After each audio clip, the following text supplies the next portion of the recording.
하나님이여, 내 마음이 확증되었고 확증되었사오니 내가 노래하고 내가 찬송하리이다. 내 영광아 깰지어다. 비파야 수금아 깰지어다. 내가 새벽을 깨우리로다. 주여, 내가 만민 중에서 주께 감사하오며 열방 중에서 주를 찬송하리이다. 대저 주의 인자는 커서 하늘에 미치고 주의 진리는 궁창에 일어나이다. 하나님이여, 주는 하늘 위에 높이 들리시며 주의 영광은 온 세계 위에 높아지기를 원하나이다.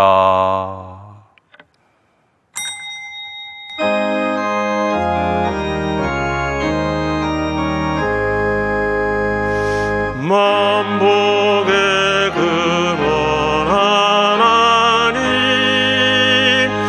온 백성 찬송 드리고 저 천사여 찬송하세. 찬송 성부 성자 성령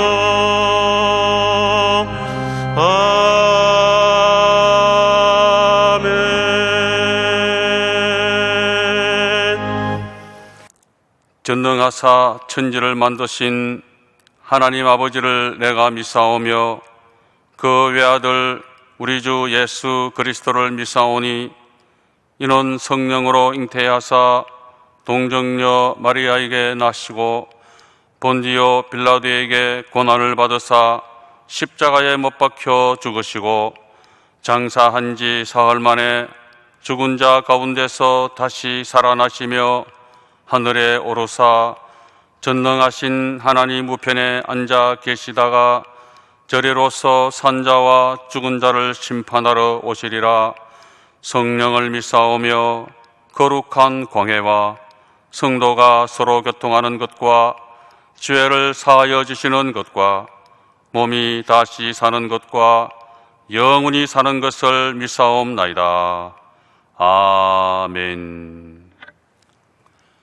GNTC 뮤지컬 배우 김은천, 박재현님의 특성이 있은 후에 당회장 종사님께서 요한복음 4장 강해로 말씀해 주시겠습니다.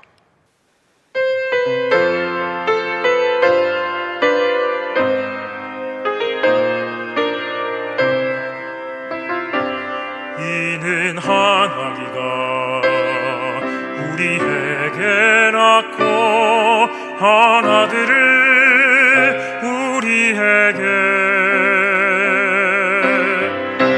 주신 바 되었는데 그 어깨에는 총살을 메었고 그 이름은 길며 자라 모사라 전능하신 하나님이라. 영전하시는 아버지라. 평강의 왕이라. 영전하시는 아버지라.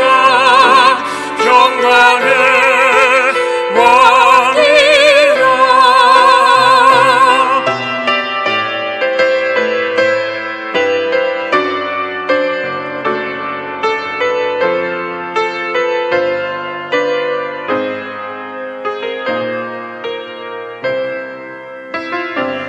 그 정사와 평강에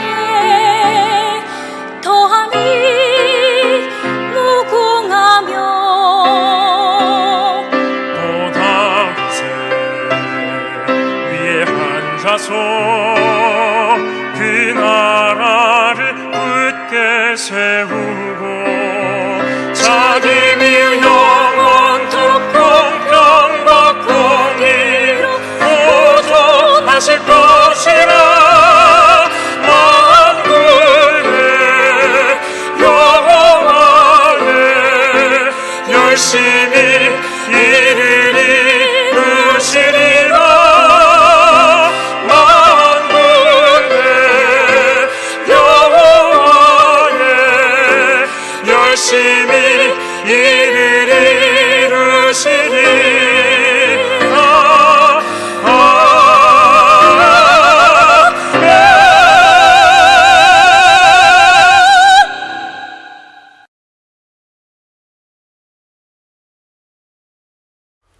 성령께서 우리 가운데 계십니다.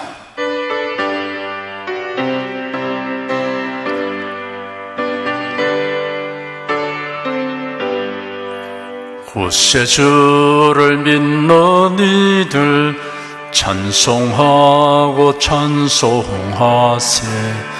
맘과 뜻과 힘 다하여 경배드리세.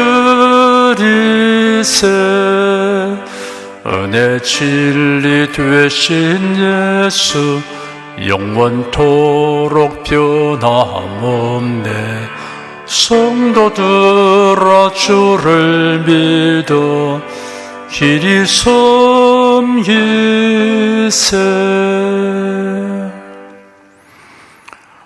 우리가 주 안에서 성도가 되어 거룩한 주일에 하나님께 예배드리게 됨을 기뻐하며 하나님께 감사드립니다.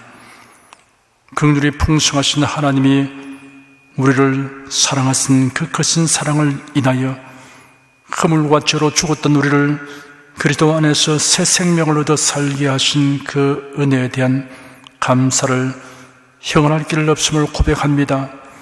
우리에게 복음을 전할 영광스러운 사명을 주시고 열심과 능력을 주셔서 국내외 복음 전도의 센터인 교회를 계속 설립하게 하시고 또한 다양한 방법으로 전도하게 하시는 주님께 감사드립니다.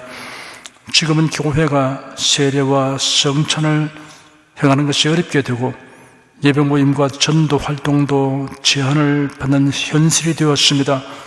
교회와 성도들은 이러한 현실이 의미하는 바를 깨달아 아는 통찰력을 가지게 하여 주시옵소서. 만물의 마지막이 가까웠으니 그러므로 너희는 정신을 차리고 근신하여 기도하라는 말씀이 바로 이때 사는 성도를 향한 경고인 줄 압니다. 너희가 어떠한 사람이 되어야 마땅하냐? 거룩한 행실과 경건함으로 하나님의 날이 임하기를 바라보고 간절히 사모하라 하신 말씀과 예수께서 친히 말씀하신 이름으로 너희는 장차 올 이 모든 일을 능히 피하고 인자 앞에 서도록 항상 기도하며 껴있으라 하신 말씀을 명심하고 행하도록 성령께서 우리들을 끊임없이 각성시켜 주시옵소서.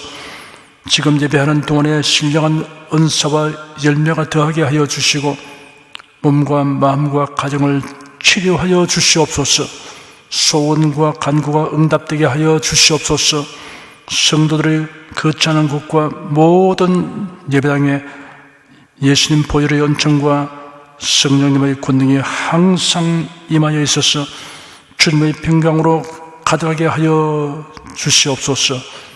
나라의 안보를 위태롭게 하고 교회를 억압하며 해롭게 하는 자들은 법을 만들고 권력을 행사하는 자리에 있지 못하게 하여 주시옵소서.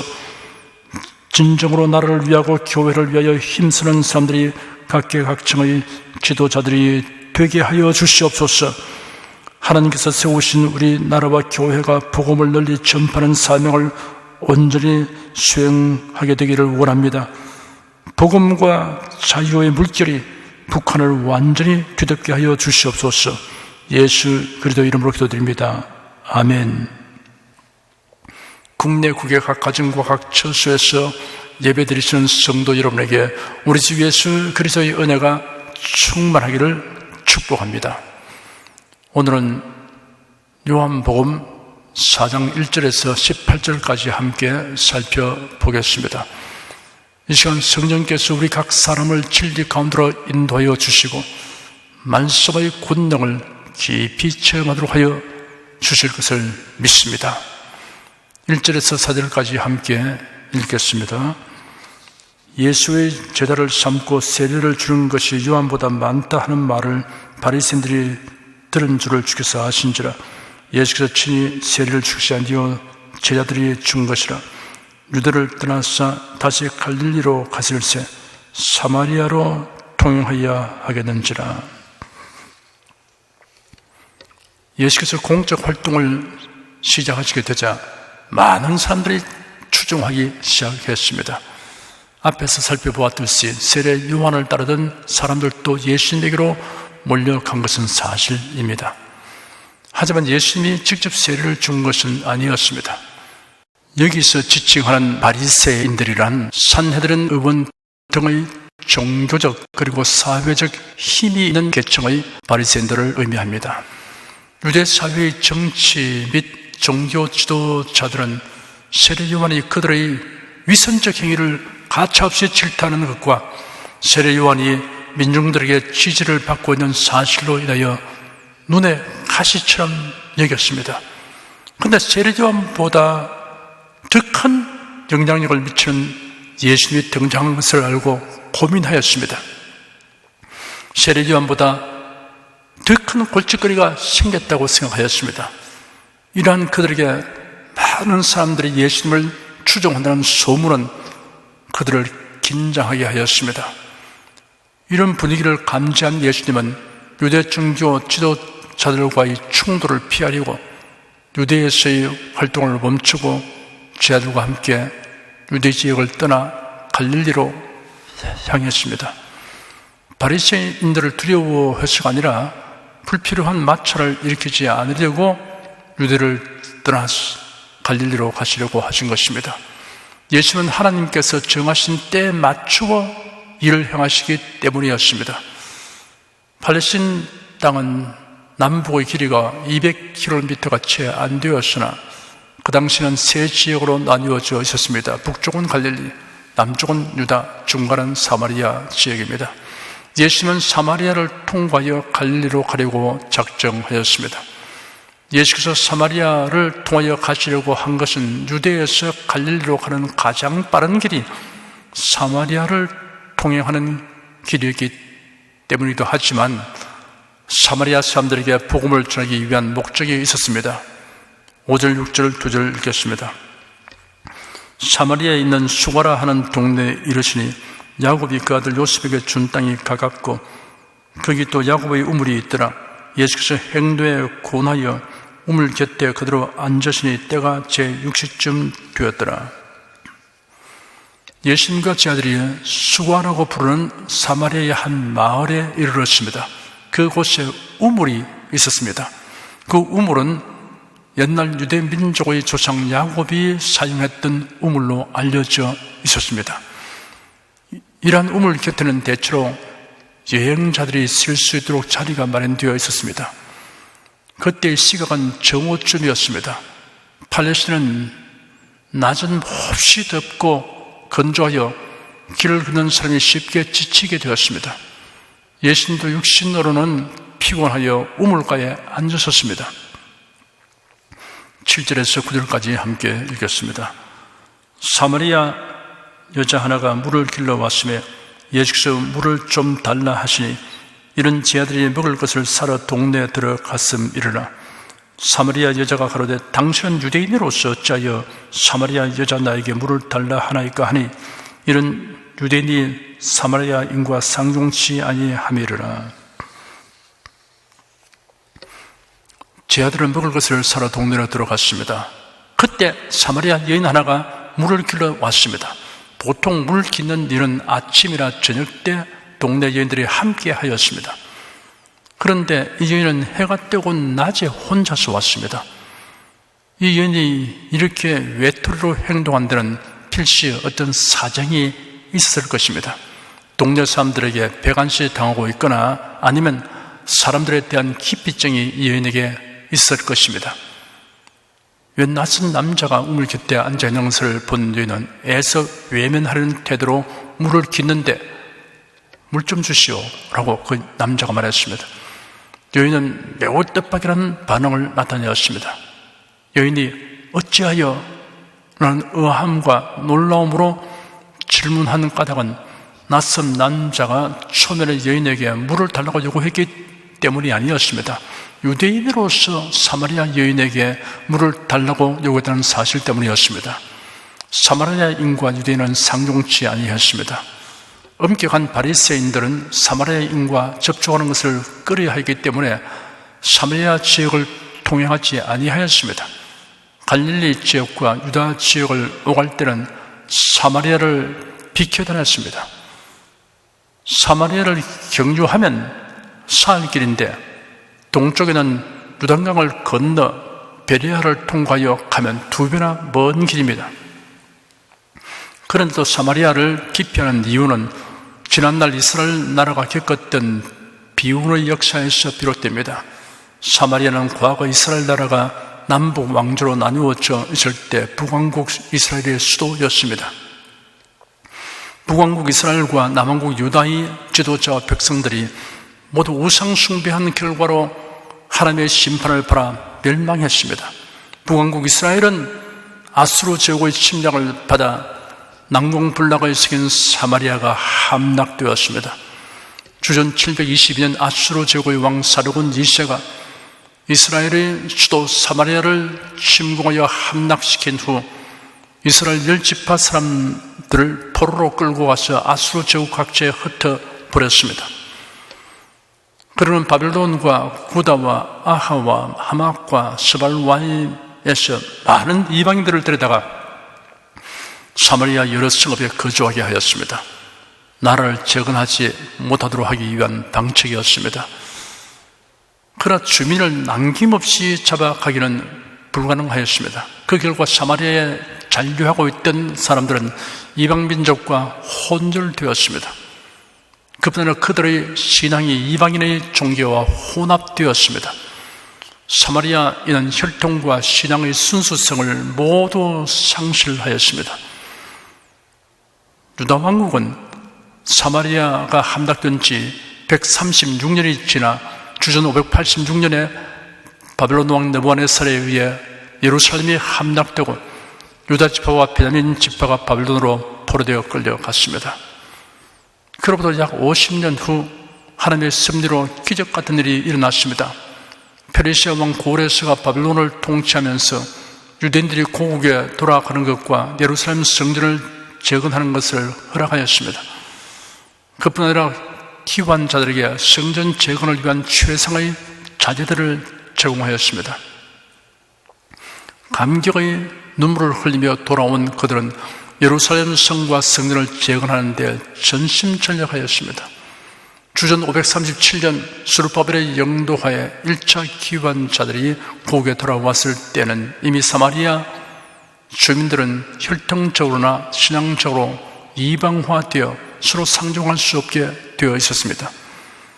주전 444년경 느헤미야를 필두로 3차로 기환한 유대인들이 성전 건축과 성벽 수축 공사를 할 때 사마리아 사람들이 참여하려고 제의하자 이를 단호히 거절을 하였습니다. 바벨론에서 돌아온 사람들은 포로 생활을 하는 동안 천신만고를 겪으면서도 혈통을 고수하고 신앙을 지켰다가 고국으로 돌아왔는데 사마리아에 잔류한 이스라엘 사람들은 혼혈 혼합이 되어 있었으니 동적으로 인정할 수 없었던 것입니다. 그들은 사마리아 사람들을 경멸하였습니다.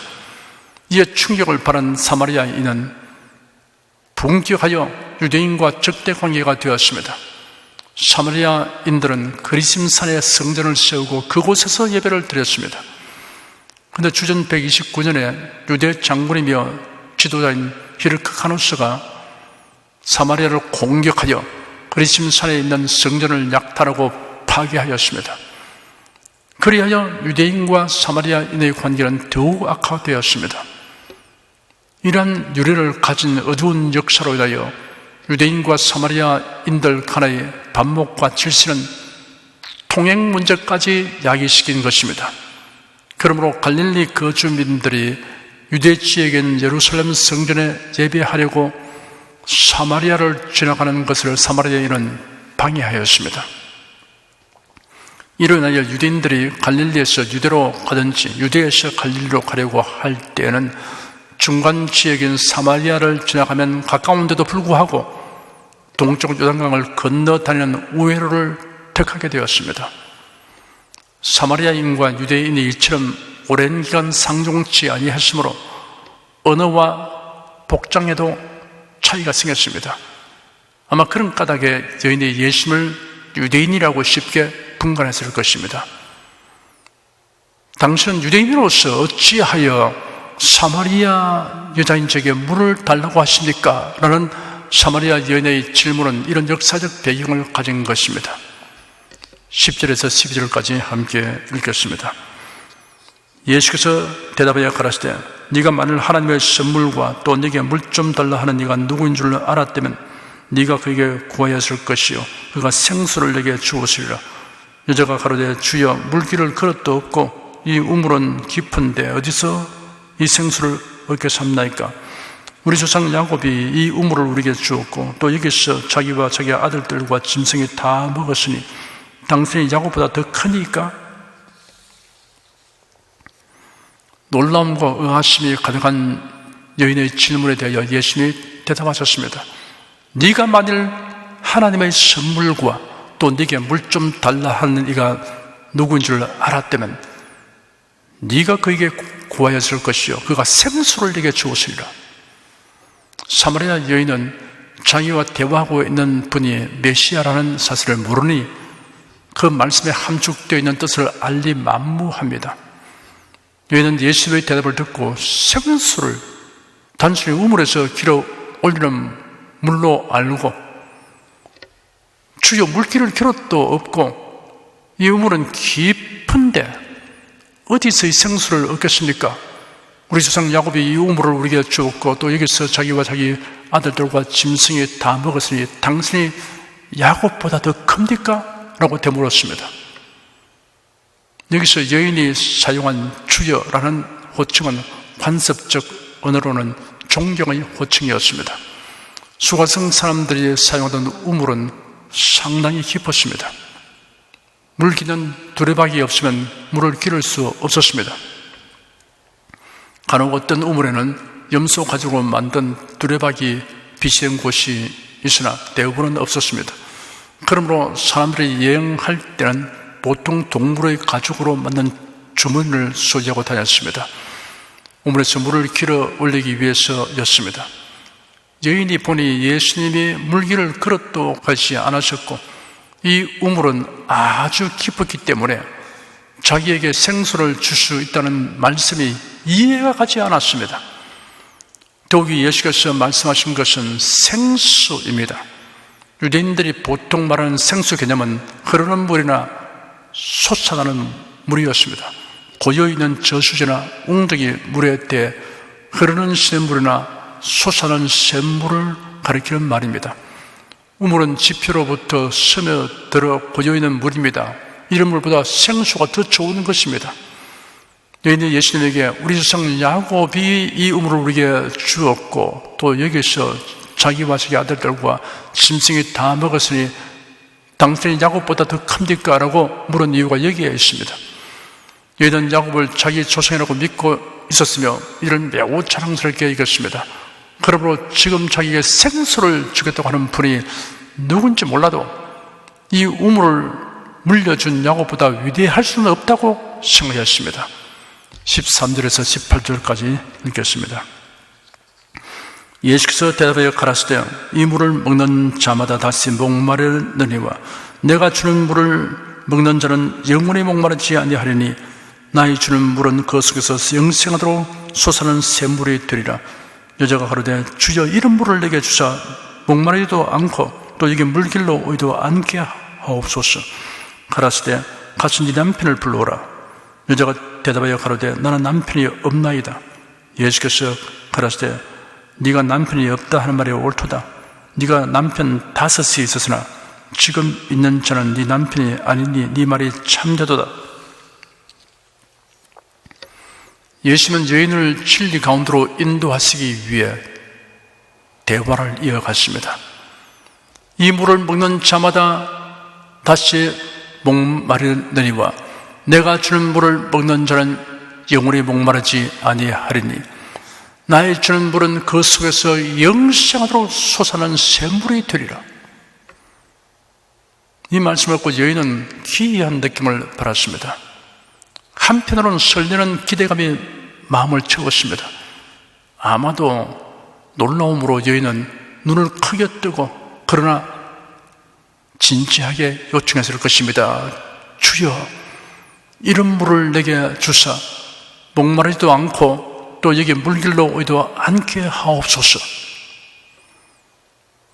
여인은 아직도 예수께서 말씀하신 생수가 무엇을 의미하는지 알지 못하였습니다.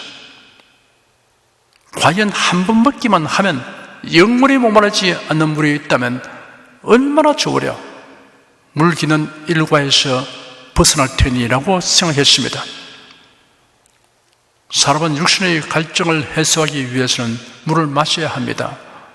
그러나 예수님의 말씀은 물을 마시려는 육적 욕구를 의미하는 것이 아니라 삶의 참된 의미와 가치를 추구하며 영생을 갈구하는 영적 욕구를 의미하는 것입니다. 사마리아 여인은 생수, 영원히 목마르지 않는 물, 영생하도록 솟아나는 샘물이라는 말씀의 참뜻을 알지 못하고 육신의 목마름을 해소하는 물에 집착하고 있었습니다. 영혼의 갈급은 세상의 것으로는 그 무엇으로도 해결하지 못합니다. 사마리아 여인은 가서 네 남편을 불러오라는 예수의 요청을 받고 나는 남편이 없나이다 라고 대답하자 네가 남편이 없다 하는 말이 옳도다. 네가 남편 5이 있으나 지금 있는 자는 네 남편이 아니니 네 말이 참되도다 하시는 말씀을 듣고서 비로소 깨달았습니다.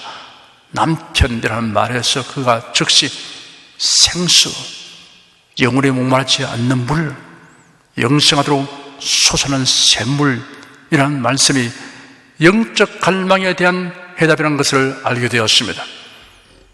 예수님의 말씀을 통해 볼 때 여인은 결혼하여 남편을 가진 적이 5번이나 있었고 지금 살고 있는 남자는 남편이 아닌 것이 분명합니다. 기구한 운명의 여인이었습니다. 그 사연에 대해서는 알 수 없지만 추리해 보는 것도 무익하지는 않을 것입니다. 만일 여인이 어떤 사연에 의해서든지 자신의 의지와 무관하게 5번의 재혼을 했다고 하면 단지 기구한 운명이라고 팔자소관으로 치부할 수밖에 없을 것입니다. 그런데 여인이 대단히 적극적이고 저돌적인 성격의 소유자이며 탐구정신이 강하여 삶의 행복과 심령의 갈증을 해결해 보려고 능동적으로 이혼과 재혼을 반복했다고 가정하여 봅시다. 그리고 시공간을 비약하여 사마리아 여인을 오늘날 우리 사회에서 진실한 행복과 심령의 갈망을 결혼을 통해 해결받으려고 추구한 여인으로 유추하여 보겠습니다. 유추한다는 말은 어떠한 사실을 근거로 하여 그것과 같은 조건 아래에 있는 다른 사실을 미루어 헤아리는 것을 의미합니다.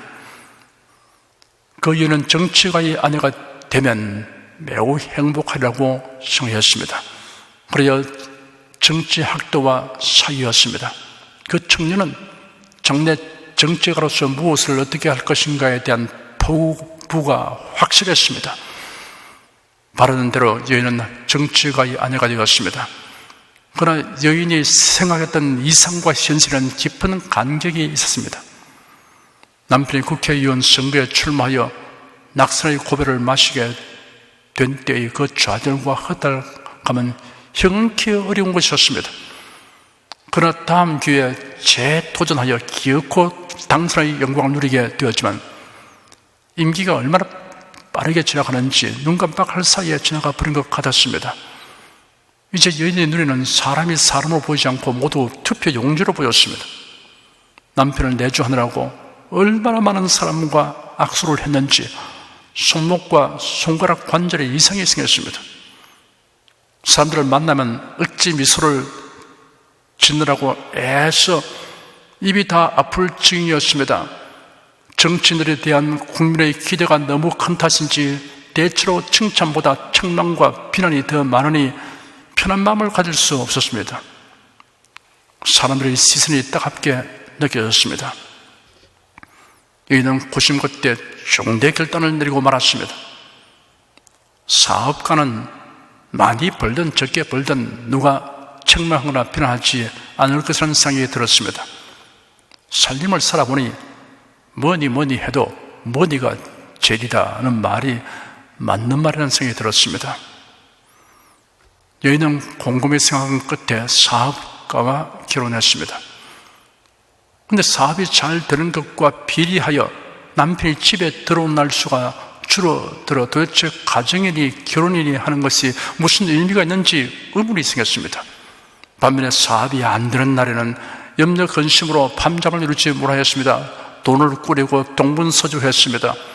여인은 이렇게 살다가 인생을 마칠 수는 없지 않은가라고 생각했습니다. 여인은 고민하던 끝에 결단을 내렸습니다. 재물이 많아지면 오히려 정신적으로 빈곤해지게 되더라. 경제적으로야 그저 먹고 살 만큼 수입이 있으면 되는 것이고 그 이상은 과욕에 불과할 뿐이다 라는 생각이 들었습니다. 여인은 숙고한 끝에 학자와 결혼했습니다. 학자 남편과 살면 정신적인 깊이가 있는 삶을 살아갈 수 있을 것이라는 생각이 들었습니다. 그런데 이상과 현실은 달랐습니다. 남편은 집에 돌아오기만 하면 서재에 들어가서 밤낮도록 나올 줄을 모릅니다.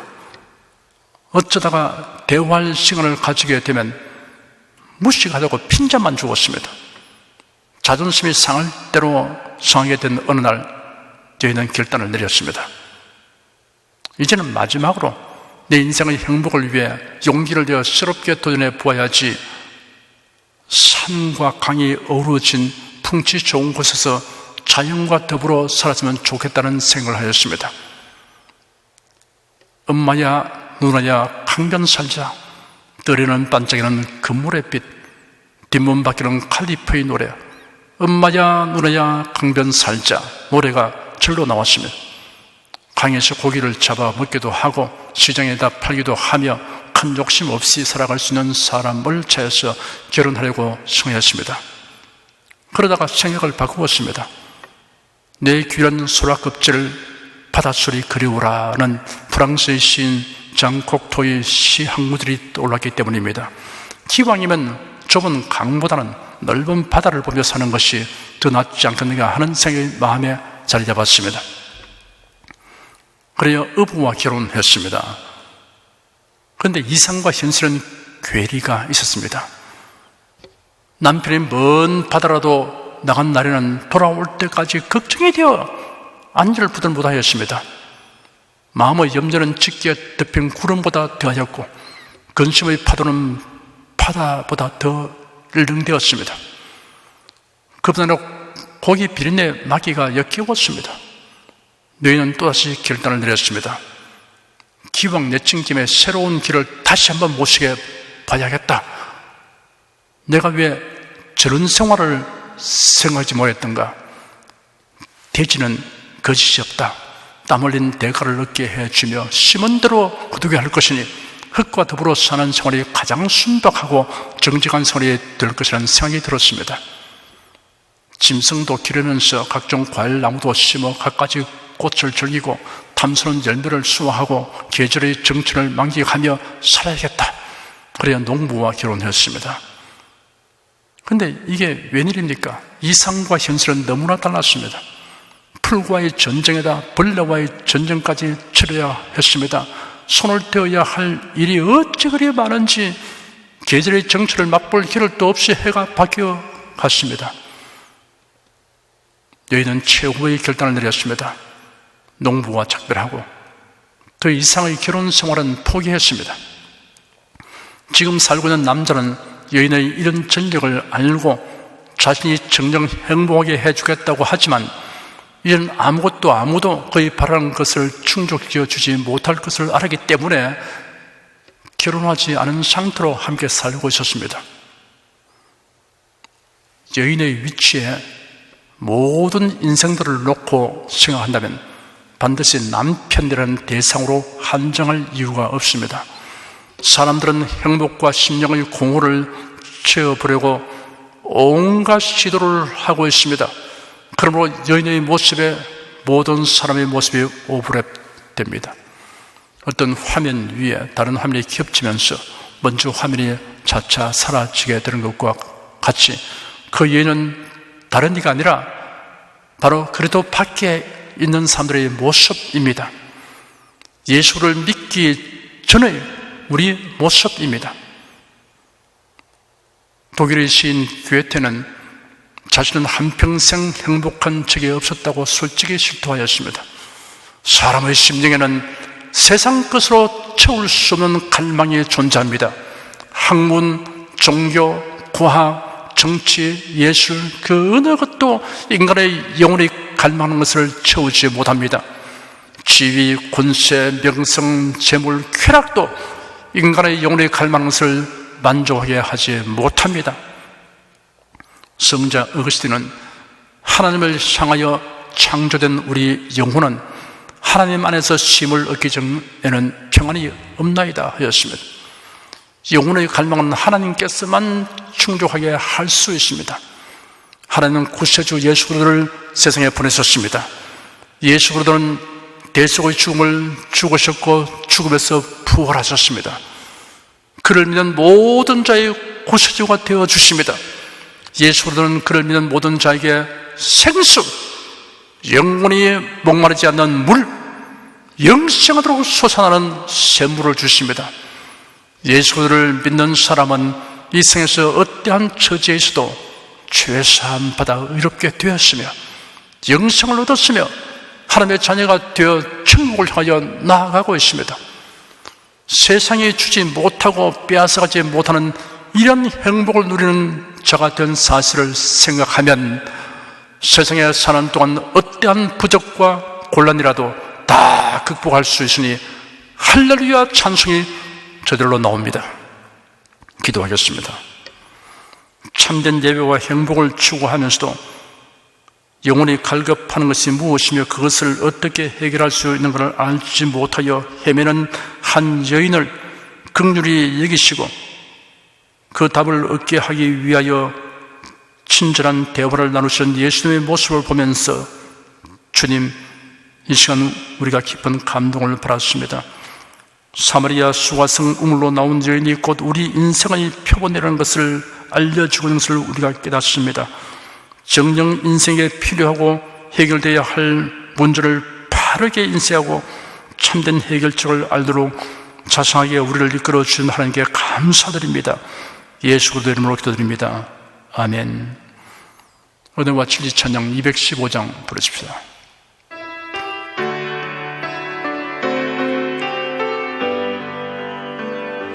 우물가의 여인처럼 난 구했네. 헛되고 헛된 것들을 그때 주님 하신 말씀 내세 메워 생수를 마셔라. 오 주님 채우소서. 나의 잔을 높이 듭니다. 하늘 양식 내게 채워주소서.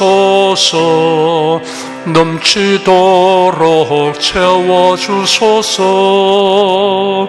많고 많은 사람들이 찾아섰네. 헛되고 헛된 것들을 주 안에 감추인 법에 세상 격과 난 비길 수 없네. 오 주님 채우소서. 나의 잔을 높이 듭니다. 하늘 양식 내게 채워주소서. 넘치도록 채워주소서. 내 친구여 거기서 돌아오라. 내 주의 넓은 품으로 우리 주님 너를 반겨 그 넓은 품에 안아주시리. 오 주님 채우소서. 나의 잔을 높이 듭니다. 하늘 양식 내게 채워주소서. 넘치도록 채워주소서. 여러분 중에 그리스도인이 아니었으나 지금 하나님 나라 백성이 되고 하나님의 자녀가 되기를 원하시는 분이나 혹은 지난날 교회에 다녔으나 그동안 신앙생활을 하지 아니하신 분은 지금 저를 따라서 신앙 고백 기도를 하시기 바랍니다. 성도 여러분은 자신의 신앙을 견고히 하기 위해서 함께 기도하시기 바랍니다. 하나님 아버지, 저를 불러주니 감사합니다. 예수께서 십자가에 못 박혀 죽으시고 죽음에서 부활하심으로 저희 모든 죄를 사하여 주시고 저를 구원해 주시니 감사합니다. 예수님은 나의 구세주이시며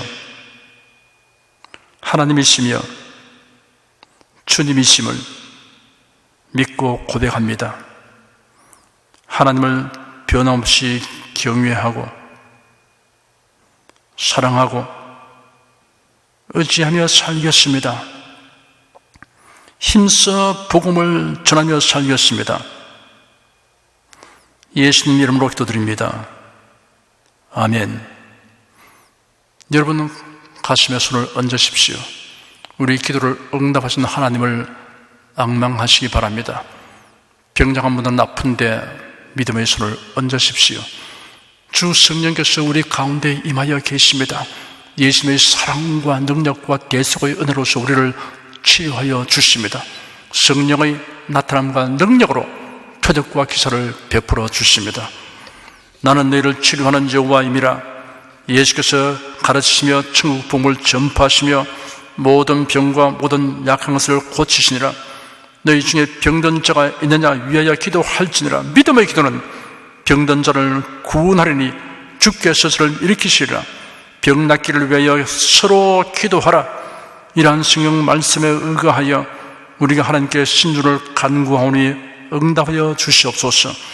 너희가 어찌 뭐라면 구하지 않기 때문이라고 말씀하셨으므로 기도하는 담력과 즐거움을 주시니 감사합니다.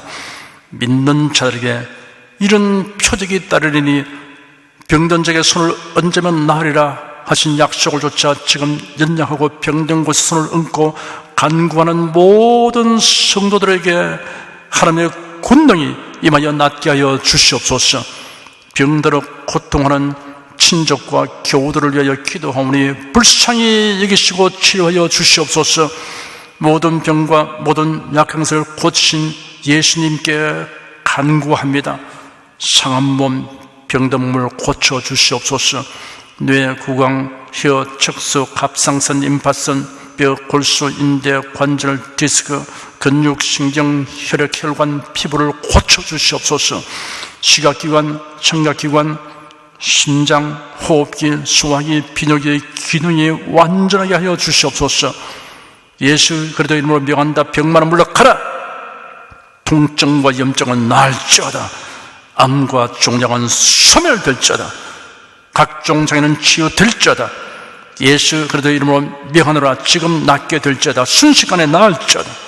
모든 병과 모든 약함은 치유될지어다. 병장의식은 제거되고 건강의식으로 충만하게 될지어다. 신주의 능력이 몸과 마음에 계속 머물러 있게 하여 주시옵소서.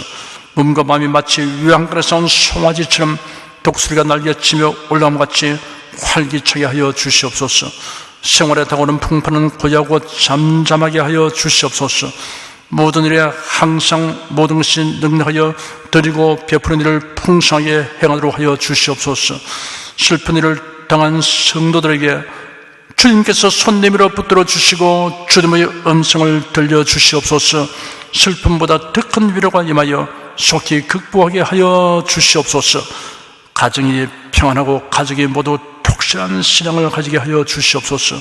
탁월한 지혜와 명철을 주셔서 모든 일을 바르게 분별하고 판단하며 선택할 수 있게 하여 주시옵소서. 어쩌나 오늘이나 동일하신 예수께서 지금도 우리를 용서하시고 치료하시며 위로하여 주시니 감사합니다. 예수 그리스도 이름으로 기도드립니다. 아멘. 내 믿음대로 될지어다. 기쁘고 감사한 마음으로 예물을 드리십시다. 천지 만물을 창조하시고 주관하시는 거룩하신 하나님 아버지, 지난 한 주간 우리를 주님의 돌보시는 은혜 가운데 살게 하시고 오늘 거룩한 주의 날에 성도들이 모여 신령과 진정의 예배를 드리게 해주시니 감사합니다. 이 시간 설교를 통하여 은혜와 진리의 말씀을 듣고 깨닫게 하시니 감사드립니다. 우리가 주님의 말씀대로 행하며 살기 원하오니 권능의 손길로 도와주시옵소서. 주님께서 베풀어 주시는 은혜에 감사하며 정성껏 예물을 드리오니 기쁘게 받아 주시옵소서. 우리 주 예수 그리스도 이름으로 기도드립니다. 아멘.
드리신 예물 위하여 축복하겠습니다.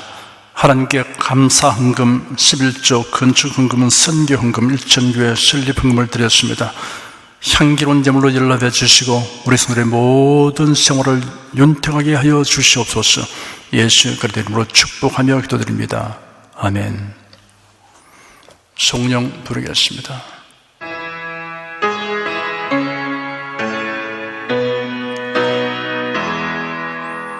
성부 성자 성령께 찬송과 영광 돌려보내세. 대초로 지금까지 또 영원 무궁토록 성삼위께 영광 영광. 아멘. 우리 주 예수 그리스도의 은혜와 하나님 아버지의 사랑과 성령의 교통하심이 은혜와 진리 가운데 살아가는 모든 성도들을 위해 임하시옵기를 축원합니다. 아멘.